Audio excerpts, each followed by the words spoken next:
Coucou, bonjour, j'espère que vous allez bien. De mon côté, les vacances continuent encore quelques jours. Donc je profite parce que je recommence le travail le 11. Le 11 c'est quand? Jeudi. Voilà, je recommence le travail jeudi, malheureusement. Il faut retourner au travail, il y a un temps pour tout, un temps pour se reposer, et un temps pour travailler. Bon, voilà, pour remplir ses obligations.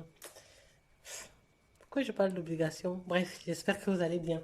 Aujourd'hui, je vais vous présenter mon bilan de la semaine 1 du mois d'août, hein, parce que nous sommes en plein mois d'août, et mon budget hein, du mois d'août. Voilà. Comme j'ai dit le mois dernier, ces 2 mois sont des 2 mois un petit peu atypiques, donc où je sors un peu de ma trajectoire habituelle, de mon budget habituel, et donc je vous présente mon budget sur feuillet, et pas forcément sur mon agenda, parce que je ne veux pas, c'est, voilà. Et puis aussi, comme j'ai été perturbée par l'arrêt de travail, que je me suis mise en maladie, et du coup, mon budget, comment dire, mon salaire n'est pas le même que d'habitude. Donc, du coup, bon, je me suis dit, oh, tant que c'est les vacances, et voilà, ça sera comme ça. Et voilà, trêve de disons, blabla. Je vais vous présenter comment est-ce que j'ai planifié ce mois-ci, le mois d'août. Et bien sûr, à la fin du mois, on fera un bilan pour voir si oui ou non j'ai respecté ma planification. Voilà. Je tiens à dire bienvenue à toutes les personnes qui se sont abonnées récemment. Je tiens également à remercier franchement toutes les chouettes personnes dont vous toutes, et oui, la plupart sont des femmes, hein. Je ne sais pas s'il y a oui, je pense qu'il y a quelques hommes. Bon, bref, toutes ces chouettes personnes, quand je parle vous toutes, si je veux bien parler des personnes et non forcément de la genre féminine, vous toutes personnes qui laissez vos charmants commentaires, franchement vos commentaires, que ce soit de soutien par rapport à mon projet, mon projet de reprise en main de mon budget, hein, ce challenge financier que je me suis donné. Donc vos super commentaires de soutien, toute cette bienveillance que vous avez dans vos commentaires, je vous remercie vraiment pour ça, hein. Voilà, je n'ai pas encore, j'espère pas, je touche du bois, pas recevoir la mauvaise humeur des personnes. Donc, vous êtes là tous bienveillants à mon égard, et je tiens vraiment à vous remercier chaleureusement de ça, ça me touche beaucoup. Je tiens également aussi à remercier toutes les personnes qui partagent en commentaire leurs chouettes astuces pour réduire, bien sûr, les dépenses. Euh, pour ne citer que quelques-unes, Laurence, par exemple, franchement, tu m'as donné envie par rapport à, tu m'as donné envie. Je veux dire, ta chouette astuce par rapport à l'eau, mettre un petit peu de goutte de citron dans l'eau pour ne plus forcément acheter de l'eau parce que l'eau coûte cher, hein. Ça, c'est vrai. Et pour pouvoir boire l'eau du robinet. Et franchement, j'ai testé et j'ai adopté. Je ne veux pas dire j'ai validé. C'est pas à moi de valider X ou Y astuce, mais j'ai adopté. Sauf que je me suis quand même rendu compte que quand la bouteille d'eau, elle met plus d'une journée, après l'eau, elle a une petite odeur. Donc, du coup, Hum, je ne bois pas beaucoup d'eau, s'il faut être honnête. Du coup, je mets vraiment sur les petites quantités d'eau. Je mets mes gouttes de citron sur des petites quantités, donc des demi-bouteilles d'eau. Donc, quand je finis, Voilà. Depuis quelque temps, j'ai attendu un petit peu pour parler de ça parce que ça fait un mois maintenant, un mois que je n'ai plus acheté d'eau. Bon, j'ai fini mon stock qui restait. Je n'ai plus acheté d'eau et je suis passée à l'eau du robinet. Donc, franchement, par rapport à mes poches, je pense que c'est, voilà, c'est un gain, j'ai gagné quelques euros.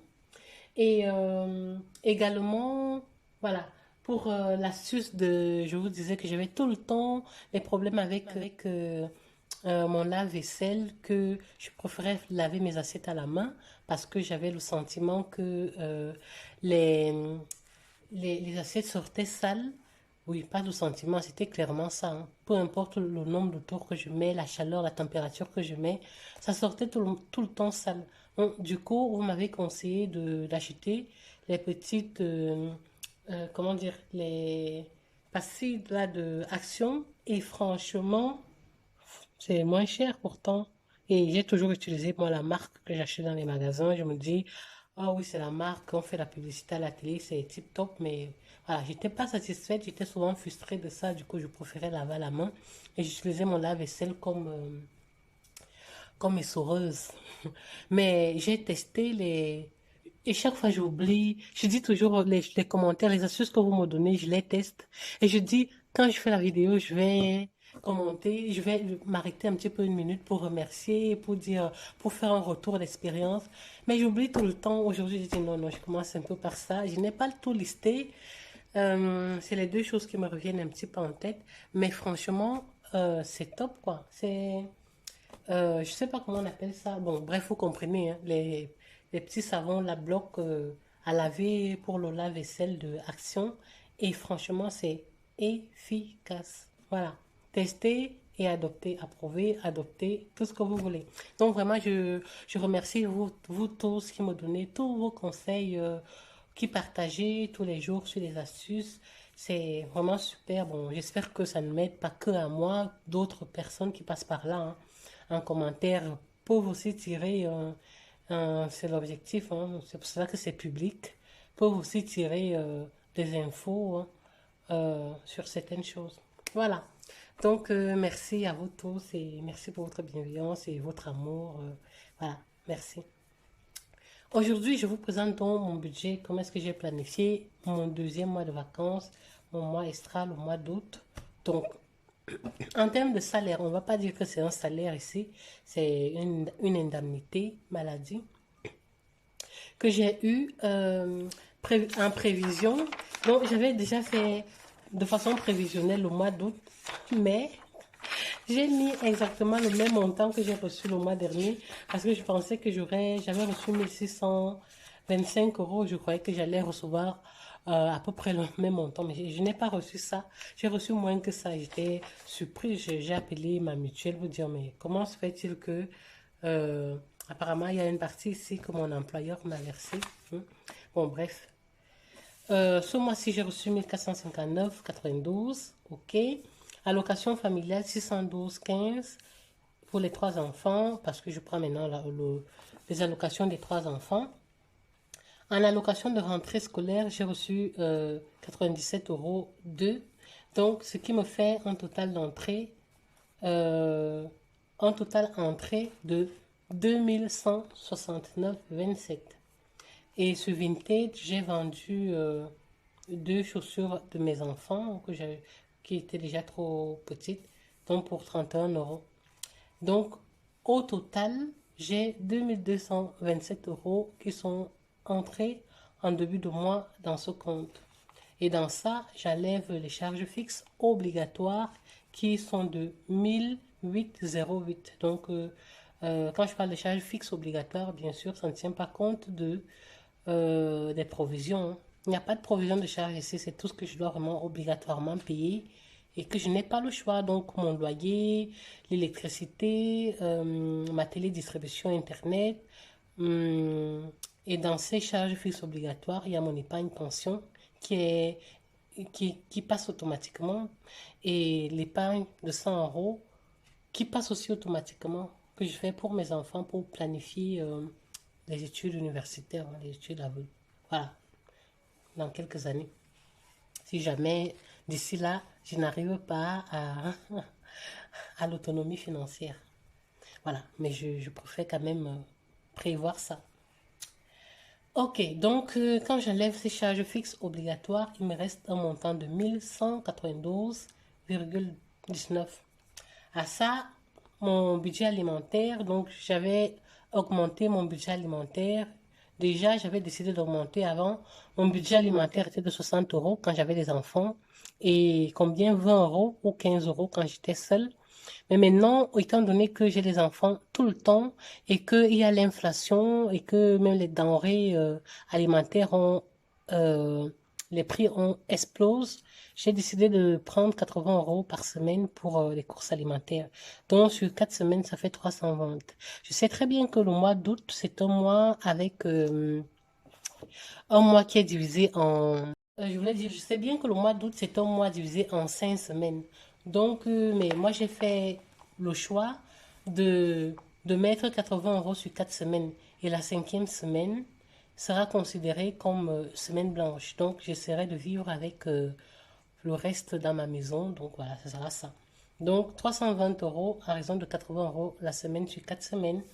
La rentrée scolaire de mes enfants m'a coûté jusqu'ici 469 94, donc 469 94, ça reprend la layette de rentrée scolaire et les achats de manuels, donc des outils, des fournitures scolaires.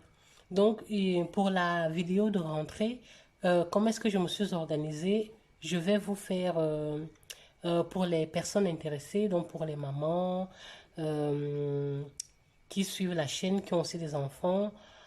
Déjà, j'aimerais que vous partagiez un petit peu avec moi comment vous planifiez votre rentrée scolaire pour les enfants et même pour les mamies hein, qui s'occupent, entre guillemets, de leurs petits-enfants qui vont encore à l'école. Voilà. Comment est-ce que vous planifiez cette rentrée scolaire? Est-ce que vous faites comme moi une liée de rentrée scolaire et puis voilà, des courses? Donc voilà, voici voilà, c'est le budget pour la rentrée scolaire.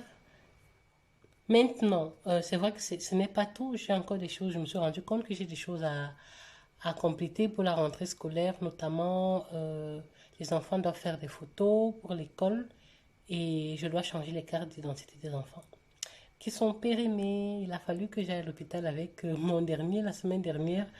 Oh, pourquoi on me dit mais les cartes sont périmées depuis juin. Donc voilà. Donc il faut que j'alloue notre budget à ces dépenses-là.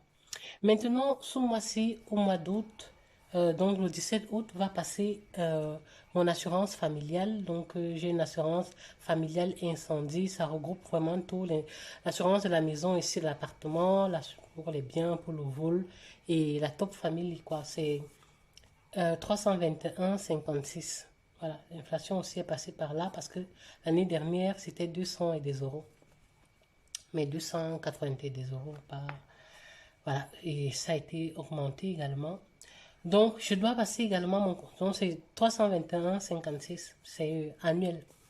Je dois également faire l'entretien et le contrôle technique de ma voiture. Ici, le mois, ma date limite pour le contrôle technique, c'est le 18 août. Donc, la semaine prochaine, je dois passer faire l'entretien et le contrôle technique. Et de mémoire, l'année dernière, j'avais payé 250 euros. Donc, de façon prévisionnelle, j'ai mis 250 euros. Maintenant, avec l'inflation, je peux arriver au garage, on me dit, ah non, pour le même service, ce n'est plus ça. Donc voilà, je ne sais pas. J'ai d'abord mis ça et on verra bien. Maintenant, j'ai prévu quand même une petite enveloppe pour payer mon syndicat qui passe aussi automatiquement. Ils sont passés, c'est passé. Pardon, pour l'essence de ma voiture et autres. Autres, voilà, c'est une petite enveloppe pour une dépense ou l'autre imprévue. Donc, pour ça, j'ai prévu un budget de 158 euros. Donc, au total des variables, j'ai 1519,5. Et pourtant, il me restait dans le compte 1192,19. Donc, j'ai un avoir, donc un argent à chercher de 327,31. Je ne sais pas si vous voyez, voilà, je vais essayer de rapprocher. Tant que je n'excelle pas encore dans les techniques de montage, ça sera comme ça. Donc voilà, 327,21. Souvenez-vous, quand je faisais le bilan du mois de juillet, en provision de charge, donc dans mes 1500 et des euros, moins les courses stock et moins les dépenses extra que j'ai fait le mois dernier, donc les camps pour mes enfants, payer les activités de vacances, il me restait 880,07 de cette enveloppe-là, de cette enveloppe d'épargne que j'ai pu faire sur 10 mois, 11 mois. Donc, dans cette enveloppe, je vais retirer également les dépenses supplémentaires de ce mois-ci, dans les 327,31. Donc, normalement, si mes prévisions sont bien, j'aurais quand même, je pourrais sauver de cette enveloppe, de cette épargne des 10 mois, 552 euros. Mais ça, j'en saurai plus à la fin du mois d'août. Pour l'instant, voilà, je ne peux pas m'aventurer, mais ce qui est sûr, c'est une enveloppe qui ne restera pas vide. Donc, seulement pour ça, c'est déjà très bien. Parce que en début du mois de juillet, je n'avais pas très bien la visibilité. Je voyais seulement toutes les dépenses que j'ai à faire. Pour les vacances, j'étais déjà trop choquée, mais je n'ai même pas su que je pourrais, enfin bref, qu'il y aurait de l'argent qui peut rester dans ça. Et puis, comme je remets tout à plat début septembre, s'il y a un reste vraiment de cette économie, de cette épargne-là sur les 10 mois, je vais repartir parce que septembre, j'ai ma nouvelle organisation que je vais vous présenter et puis je vous dirai où ira sous solde. Voilà. Donc, en gros, c'est un petit peu ça mon budget d'août. Et maintenant, pour la première semaine, vous voyez qu'ici, concrètement, je n'ai pas de provision de charge. Je vous ai dit ça pour juillet et août. Pas de provision de charge. Je n'ai pas les moyens de faire une provision de charge.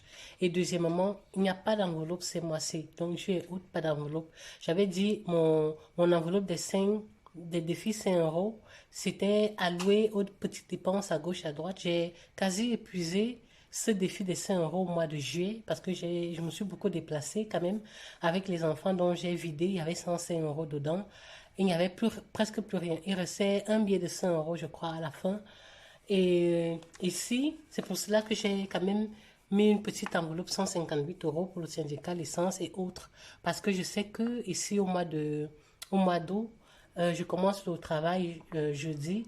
Il y aura les semaines où mes enfants ne sont pas occupés avec des stages, mais il faut que je paye quelqu'un qui vient les garder à la maison. Donc, du coup, je dois, voilà, je me suis un peu arrangé avec quelqu'un, mais que je dois payer pour garder mes enfants à la maison. Donc, c'est un peu ça.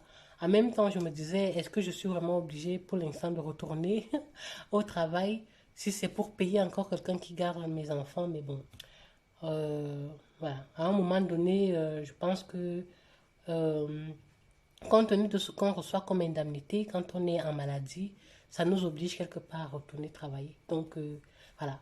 Pour l'instant, c'est ça. Je travaille pour l'argent. L'argent ne travaille pas pour moi. Et c'est comme ça. Donc, pour cette première semaine du mois de d'août, j'avais 80 euros en budget alimentaire. Honnêtement, j'ai tout utilisé parce que j'avais beaucoup de courses à faire.